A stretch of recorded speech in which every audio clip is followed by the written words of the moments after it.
Cabin 2216. This is a porthole cabin. Sort of like an ocean view, but doesn't have a big window. It's got the two big portholes, or small portholes, which we'll go look at first. We'll do this backwards. There's your portholes. Means we're getting down real close to the water. See what they have to lash these things shut. So if we're in rough seas, you got to have these things closed. As we turn around and start on our way in, you've got your 3 closets. This one is hanging.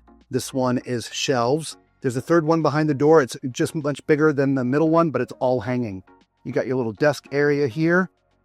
4 drawers. Hair dryer in that one.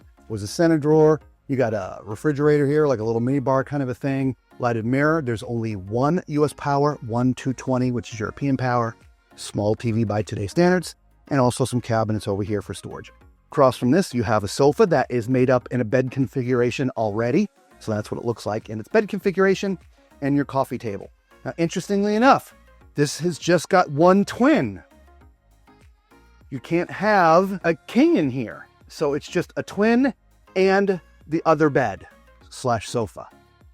And then, of course, we've already shown you the portholes. So very unique cabin setup.